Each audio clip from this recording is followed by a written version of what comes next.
It was a meeting of power, politics, and personality at the White House.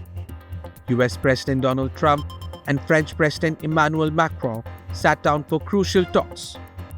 But it wasn't all business. In a high-stakes discussion that centered on the Russia-Ukraine war, the two leaders also found time for humor and camaraderie, proving that diplomacy can have its light-hearted moments too. But beneath the laughs, there were serious stakes. Europe's role in peacekeeping, Ukraine's security, and a minerals deal that could shift the economic landscape. So, what exactly went down?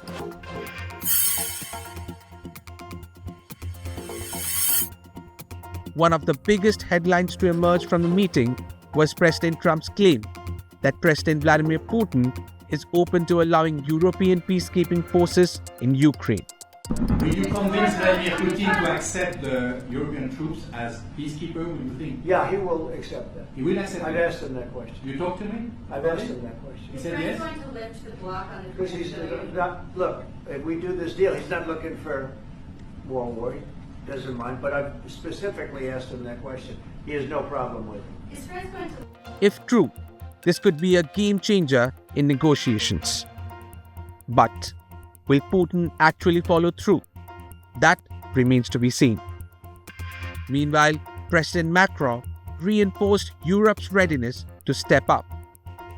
C'est un moment important de la discussion. On veut bâtir la paix en Ukraine et le bilan qui a été rappelé, une réalité, il y a d'1 million de morts et de blessés depuis le début de ce conflit et de cette guerre d'agression. Notre volonté, c'est que cette paix dure, parce que nous avons déjà eu un cessez-le-feu et une paix qui n'a pas été respectée. C'était les accords de Minsk, 1 puis 2. Et donc le corps de cette discussion, c'est de s'assurer d'abord qu'il y ait un cessez-le-feu, ensuite que les Ukrainiens soient impliqués. Je pense que ce que vient de dire à l'instant le président Trump est très important, c'est-à-dire qu'il va rencontrer rapidement le président Zelensky pour signer cet accord sur les minerais critiques et les terres rares, et que c'est aussi un moyen d'avoir une implication américaine forte. Les Européens sont prêts à prendre leur charge sous des formes diverses de soutien à l'armée ukrainienne, de présence y compris pour s'assurer que la paix soit durable. Et l'implication dans la durée des États-Unis d'Amérique à travers cet accord est une bonne chose. Et donc tout est encore à construire, et je ne veux pas préempter les discussions. Mais nous partageons le même objectif, et ce qu'on a discuté ce matin pendant 1 heure après la visioconférence ensemble, et ce qu'on va continuer de travailler, et sont pour moi des bonnes avancées. This marks a major shift in European involvement in the conflict, one that could reshape the balance of power in the region.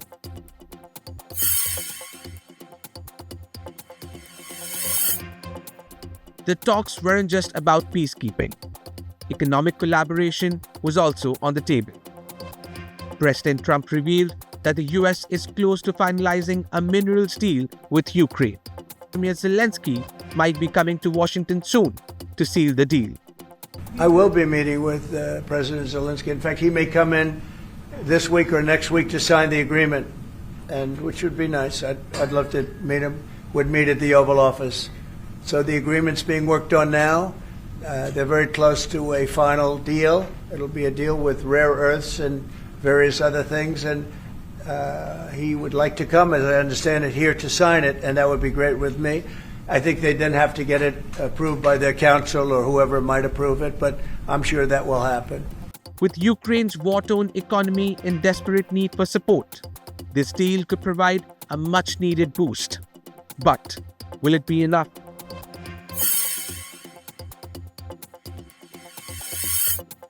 Now let's talk about the moment that had everyone chuckling.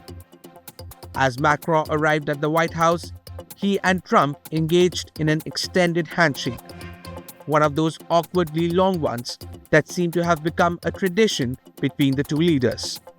Cameras flashed, and the world watched as the grip lingered. Later, during their press conference, Trump shared a dinner anecdote that had the room in stitches. He recalled a night at the Eiffel Tower, where Macron spoke entirely in French with no translator. Trump admitted he nodded along and agreed with everything, only realizing later he had no idea what was discussed. I just want to tell you a little story. So we were at the Eiffel Tower having dinner with your wonderful wife and with my wonderful wife, and we came out and he started speaking the French deal. And we didn't have an interpreter, and he was going on and on and on, and I was just nodding, yes, yes, yes. And he really sold me out, because I got back the next day and I read the papers. I said, that's not what we said. He's a smart customer, I will tell you that. Sure. Exactly what we agreed. It was a rare moment of levity in an otherwise serious conversation, proving that even in the world of high-stakes diplomacy, humor still has a place. So, what does all this mean? Is peace closer than we think? Will European troops step into Ukraine? And how will Ukraine's economy fare with this new minerals deal? As Trump and Macron shake hands on potential peace, the world watches and waits. But one thing's for sure, this meeting was anything but dull.